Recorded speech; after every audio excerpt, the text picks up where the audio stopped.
औज़ुबिल्लाहि मिनश्शैतानिर्रजीम बिस्मिल्लाहिर्रहमानिर्रहीम। मूं पैथोलॉजी की हीमोडायनामिक डिसऑर्डर चैप्टर स्टार्ट करो। په هغې کې مونږ ایډیما باره کې خبره کړې وه. بیا مونږ د ایډیما چې کوم دی ټایپس پیتوفیزیالوجي د هغې کازز مونږ ډسکس کړي. نن چې کوم دی مونږ به ډسکس کوو هیمریج. هیمریج څه ته وایي هغه به مونږ انشاءالله ښه ډیټیل سره وایو. Introduction چې کوم دی hemorrhage is the loss of blood escaping from the circulatory system. Bleeding can occur internally where blood leaks from blood vessel inside the body or externally either through a natural opening such as mouth, nose, ear, urethra, vagina or anus or through a break in the skin. Uncontrolled bleeding can rapidly lead to shock and death. هیمریج چې کوم دی دا مونږ سره په دې کې بلډ لاس کیږي. بلډ لاس کیږي د سرکولیټري سیسټم نه. بلیډینګ کیږي هغه انټرنلی هم کیدی شي چې کوم ځای سره مونږ بلډ وی کیږي د بلډ ویسل نه باډي کې دننه انټرنلی یا ایکسټرنلی هم کیدی شي. انټرنلی نیچرل چې کوم نیچرل میتھډز دی یا نیچرل چې کوم زمونږ کوم آرګن دی اوپننګ آرګن دی په هغې کې ماوت چې کوم دی هلته کې یا نوز شو، ایر شو، یوریترا ده، ویجاینا یا اینس شو. نو دی کې چې کوم کېږي نو د مونږ انټرنلی یا سکن کې چې کوم دی څه ابریژن راشي، څه ډسکنټینیویټي راشي، نو سکن باندې چې کوم وونډ راشي د هغې نه هم کم بلیډینګ کیږي. نو هغه انکنټرول بلیډینګ چې کوم دی هغه موږ شاک ته هم بوتلی شي او ډیت هم کاز کولی شي. د هیمریج چې کوم دی ډیفینیشن د ټرم هیمریج ریفر ټو ا لارج اماؤنٹ آف بلیډینګ ان ا شارټ ټایم. دا چې کوم دی په دې کې ډیفینیشن دا دی کوم سټوډنټس نوټس جوړول غواړي ایگزام دپاره نو ډیفینیشن دا چې د ټرم hemorrhage refer to a large amount of bleeding in a short time. په شارټ ټایم کې د یو آرګن نه د یو باډي نه زیات بلیډینګ وشي نو هغې ته موږ څه وایو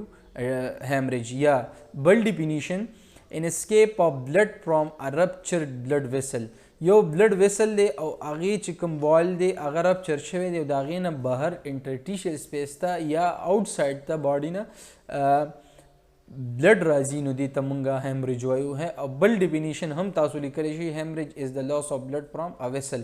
بلډ لاس کیږي د ویسل نه نو دې ته مونږ هیمریج ویلی شو. کمپوزیشن آف بلډ. بلډ څه څه نه جوړ دی؟ په دې بلډ کې څه څه دي دا ډېر امپورټنټ فیزیالوجي هم ده او دا اناټمي هم ده ستاسو دپاره ډېر زیاته امپورټنټ. تاسو ته پته ولګي چې په بلډ کې کمپوزیشن څه شی دي، د بلډ د څه څه نه جوړ دی. نو په بلډ کې یو فارم ایلیمنټس دي او یو پلازما ده. نو پلازما 55% ده. په بلډ کې چې کوم 55% پلازما ده نو په هغې کې 7% چې کوم دي پروټینز دي. په هغه 7% پروټینز کې البیومینز، ګلابولینز، فایبرینوجینز، آل ادرز چې څومره پروټینز دي هغه ټول دا کلاسیفای شوي دي او د کمپوزیشن دی د پلازما. په دې کې چې کوم واټر دی پلازما کې نو هغه 91.5% چې کوم دی دغه پلازما د واټر سره دغه کمپوزیشن د واټر سره شوی دی. ادرس چې کوم سلیوټس دي هغه 1.5 آی کې الکترولایټس، نیوټرینټس، ګیسز، ریګولیشن سبسټانسز، ویسٹ پروډکټ څومره چې دي هغه مونږ ادر سلیوټس چې کوم دي هغه 1.5% دي. نو دا ټوټل پلازما چې کوم دا مونږ سره 55% دا ام سی کیوز کې هم راتلی شي. کم چې کم فارمډ ایلیمنټس دي نو هغه موږ سره 45%. نو په هغې کې موږ سره پلیټلیټس دي، هغې کې وایټ بلډ سیلز دي. پلیټلیټس چې کوم دي دا موږ سره نارمل 150,000 نه والا 450,000 پورې یا 400,000 پورې دا موږ سره نارمل پلیټلیټس مقدار دی، نارمل لیول دی. وایټ بلډ سیل چې کوم دي د دې چې کوم ادر پارټس دي نو هغه موږ سره 5 ادر پارټس دي. په هغې کې نیوټروپل، لیمفوسایټ، مانوسایټ، ایسینوپل او بیزوپل دا موږ سره د وایټ بلډ سیل چې کوم زموږ ډیفینس سیسټم دی د هغې پارټس دي نو پای کې نیوټروپیل چې کوم دی دا 6 to 70% دی دا د هغې نارمل لیول دی لیمفوسایټ 20 to 25% دی مانوسایټ چې کوم دی 3 to 8% دی ایسینوفیل 2 to 4% and basopil 0.5 to 1% چې کوم دی دا موږ سره نارمل د دې ویلیوز دي د MCQs پوینټ اف ویو سره ډېر امپورټنټ دي ستاسو لپاره ریډ بلډ سیل چې کوم دي دا موږ سره 4.5 نه یا د 4.8 نه واخله تر 5.4 یا 5.5 میلیونز پورې چې کوم دی دا موږ سره نارمل دي 4.8 یا 4.5 نه واخله تر د 5.4 یا 5.5 میلیونز پورې دا موږ سره نارمل ریډ بلډ سیلز دي کازز اف هیمریج کازز څه شی دي د څه په وجه باندې هیمریج کاز کیدی شي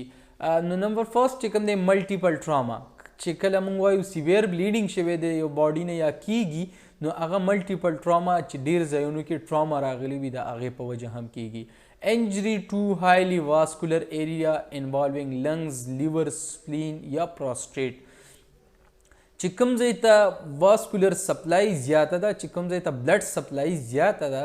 هغه کم آرګن کې بلیډینګ راشي نو هغه هم هیمریج یو کاز کیدی شي چې لنګز چې کوم دی لیور دی سپلین یا پروسټیټ چې کوم دی دغه ځایونو کې نو دا واسکولر ایریاز دي هایلی واسکولرایز ایریاز دي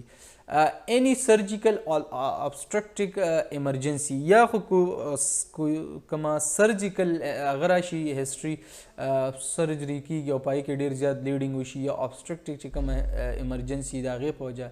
انوریزم چې کله راشي چې کله په آرټري کې کنسټرکشن وشي انوریزم موږ هغې ته وایو ابسټرکشن کاز کې نیروینګ پکې وشي نیر وشي نو دی ته موږ انوریزم وایو هایپرټینشن چې کومه دی انکریز بلډ پریشر نو آی ته موږ هایپرټینشن وایو چې کله بلډ پریشر انکریز شي نو دا هم هغې سره چې کوم بلډ ویسل والز یا رپچر کیدی شي نو موږ بلیډینګ هیمریج ته بوتلی شي دا یو کا سپټیسیمیا ګرام نیګیټیو اینډ مینینجیکوکل چې کومه بیکټیریا ده نو دا په بلډ ته چې کله راشي نو دا هم هیمریج کاز کولی شي وایټ سپریډ کارسینوما چې کوم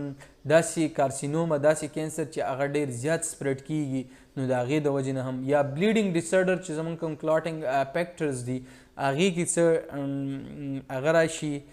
ډیفیشنسي راشي څه ډسارډر پکې راشي یا پروټینیک آنکوټیک پریشر چې کوم دی هغه زموږ ډیکریز شي نو دا موږ بلیډینګ ته بوتلی شي ساین سمټمس دي څه علامات به د هیمریج مریض کې وي ساین مخکې تاسو ته ما ویلو ساینس هغې ته موږ وایو چې کله ډاکټر مریض ته وایي چې تا کې دا علامات دي او ډاکټر مریض کې ګوري هغې ته ساین وایي سمټم هغې ته وایي چې کله پیشنټ یا مریض په خپله ډاکټر ته وایي چې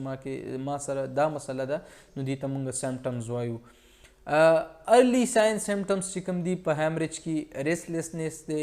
هغې کې انزایټي هم ده انزایټي زیاتره زیاده چې کله بلیډینګ وشي هیمریج نه نو انزایټي شکار کیږي کولنس دی هغه زیات چې کوم دی کوم ځای نه زیات سیویر بلیډینګ وشي باډي چې کوم دی هغه کول شي ټمپریچر از سلایټلی سب نارمل هغې کې ټمپریچر چې کوم دی چې زیات بلیډینګ شوی هغې کې دومره نارمل بیا نه وي بلډ پریشر از لوډ بلډ پریشر چې کوم دی هغه ډېر زیات کم شي هایپوټینشن ته پیشنټ لاړ شي شاک ته هم تللی شي پلس ریټ از سلایټلی انکریز او پلس ریټ چې کوم دی هغه لږ شان کې انکریز شي ځکه چې بلډ په هغې کې کم شي نو هغې ډیمانډ سیوا وي نو پلس ریټ ټیکیکارډیک وي پیلر وي کلر چې کوم دی هغه به پیل شي ساینوز به شي انکریز ترسټ او تږې به وي زیات دته به تنده ډېره زیاته وي ساین اینډ سمټم افټر سیویر هیمریج علامات چې کله سیویر هیمریج وشي نو بیا کوم ساین سمټم وي چې ډېر زیات کریټیکل وي نو ایکسټریم پیلر تک زیړ به شي ډېر زیات پیلر کلر وي کولنس از پروفاونډ چې کوم کولنس دی به ډېر زیات अब مخکې تاسو ته نو دا به ډېر زیات وي ایر هنګر هوا وږې به شي دته به اکسیجن پراپر نه میلاویږي آرګن ټیشوز ته نو هغې دپاره به اکسیجن ډېر زیات ضرورت وي اکسیجن ډیفیشنسي راځي ریسپیریټري آر ریپډلی اینڈ سایننګ ریسپیریټ چې کوم ریټ دی به زیات ریپډ شي پلس ریټ از ویری ریپډ پلس ریټ چې کوم دی هغه ورسره ډېر زیات شي منیجمنټ څه کول پکار دي نرسنګ منیجمنټ چې کوم دی نو نمبر فرست ای کې اسسمنټ پکار دی د نرسنګ دپاره نرسنګ ډایګنوزس پکار دي چې بلیډینګ کوم ځای کې شوی دی د کوم ځای نه کیږي او څنګه به اسس کوي پلانینګ هغې ته پکار دی چې اوس به څه کول پکار وي انټرونشن ډیپینډینګ دی او انډیپینډنټ انټرونشن دا دی که چېرته کې دوی کنټرول کولی شي نو ډیپینډ دی دوی هم کولی شي انډیپینډنټ دوی نشي نو بیا به میډیکل چې کوم ډاکټرز دي هغې ته به اوالویشن پکار دی که لور لمس کې یا هغه راغلی نو پیشنټ چې کوم دی هغه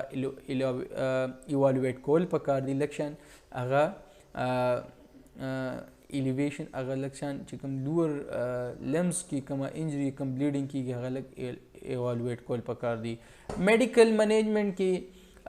هسټري چې کوم دا فاست هسټري پریزنټ هسټري دا ډېره امپورټنټ ده چې مخکې تاسو ته خو د بلډ ډسارډر څه پرابلم نه و دا موږ سره کلاټینګ څه ابنارملټي هم موږ په دې کې پوینټ کولی شو پوینټ آوټ کولی شو نو فاست هسټري موږ دپاره هم ډېره امپورټنټ ده او پریزنټ هسټري چې کومه ده هغه هم ډېره امپورټنټ ده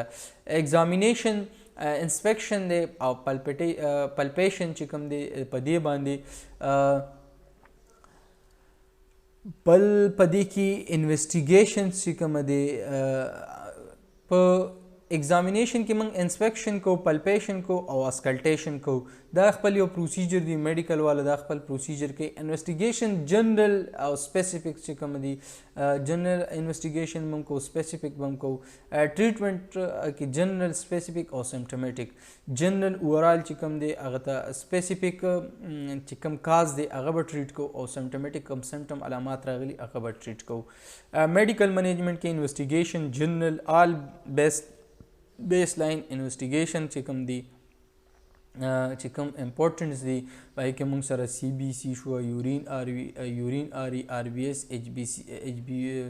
هیپاټایټس بی هیپاټایټس سی او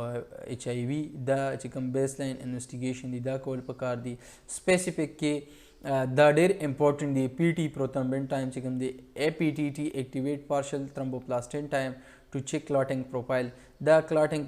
پروفایل چې کوم دی ما تاسو ته پای کې مخکې ویلیو په واوند کې چې کوم دی هغې کې موږ هم چیک کوو آی این آر انټرنیشنل نارملایز ریشوز چې کومه دا چیک کوو اے بی جیز ټو چیک پرفیوژن ارټیریل بلډ ګیسز پکې هم چیک کوو سی بی سی ریویو ایچ بی دپاره موږ سی بی سی بار بار ریویو کوو ایچ سی ټي لیول اینڈ پلیټلیټس کاؤنټ پکې هم ګورو آر ایف ټیز ور یورینل پروفایل وین یورین آوټپوټ از لیس آر ډایمنشن چې کله موږ سره یورین آوټپوټ کم وي نو هغې دپاره موږ رینل فنکشن ټیسټ چې کوم دی هغه موږ په هغې کې کوو میډیکل منیجمنټ کا هغې کې موږ کنټرول اف ایکسټرنل بلیډینګ چې کوم دی پلیس ډریسنګ اوور د وونډ اینډ اپلای ډایرکټ پریشر چې کوم ایکسټرنل بلیډینګ راغلی نو په هغې باندې موږ پریشر ولګو او یا ډریسنګ وکړو په هغه ځای باندې موږ هغې سره وونډ کنټرول کولی شو بلیډینګ کنټرول کولی شو A patient is bleeding from an arm or leg, elevate the injured area above heart level to reduce blood flow. چې کومه موږ سره اپر لم کې یا آرمز وي یا لیګز وي نو هغې نه موږ سره بلیډینګ کېږي نو هغه ځای موږ ته لږ شان اوچتول پکار دي ایلیویټډ کول پکار دي چې ځکه هغې سره د هارټ چې کومه له زړه نه لږ شان اوچت کومه فلو ده هغه به لږ شان ریډیوس شي نو بلیډینګ به هم کنټرول شي اپلای پریشر بینډیجز ای بلیډینګ از ناٹ کنټرول چې کله بلیډینګ نه کنټرول کیږي نو بیا بر باندې پریشر لګول پکار وي ای بلیډینګ سټیل کین ناٹ بی کنټرول اپلای پریشر ایٹ ا پریشر پوینټ کله بلیډینګ بیا هم نه کنټرول کېدو نو ته پریشر لږ شان کې زیات کا چې آرټري یا وین ته ورسې پوینټ ته ورسې کوم ځای کې چې کوم آرټري راغلی تا د پته چې په دې ځای د آرټري د شاید چې آرټري ټچ د انټیک د یا وین دی نو هغه ځای باندې پریشر ولګوه او هغه سټاپ کوه وایل کیپینګ پریشر آن د وونډ او په هغه ځای باندې پریشر ولګوه او کوم وونډ راغلی بلیډینګ کنټرول کا بلیډینګ چې کوم څنګه کنټرول کیږي څنګه چې ما تاسو ته وویل سیویر بلیډینګ از لایف تھریټنینګ کنډیشن دیئر فور بلیډینګ مسټ بی کنټرول کویکلی دیئر آر 4 پروسیجر ټو فالو بلیډینګ کنټرول کول چې کوم دي دا ډیر زیات امپورټنټ دي ځکه چې تاسو پیشنټ تاسو نه شاک ته تلی شو یو ځل چې پیشنټ شاک ته لاړو د هغه ریکوري به تاسو دپاره لږ شان بیا ګرانه وي ځکه چې په شاک کې وین بیا انډیټیکټیبل وي. اپلای پریشر الیویټ ډرس د وونډ او منیټر. اپلای ډایرکټ پریشر دا تاسو ته مخکې مو وی چې په کوم ځای باندې بلیډینګ دی وونډ دی هغه ځای کې ډایرکټ پریشر ولګوه. که پریشر ته ډایرکټ ولګوه هغې سم نو بیا اپلای ډریسنګ په هغه ځای باندې ډریسنګ ولګوه چې کوم سټیرایډ ډریسنګ دی. بیا منیټرنګ بیا الیویشن وکړه هغه ځای چې کوم دی د هارټ نه لږ شان الیویټډ کا اوچت کا چې د هغې بلډ فلو چې کوم دغه لږ ریډیوس شي وونډ ته. منیټر کا اف د وونډ از سیویر یو می نیډ ټو monitor the player as the may go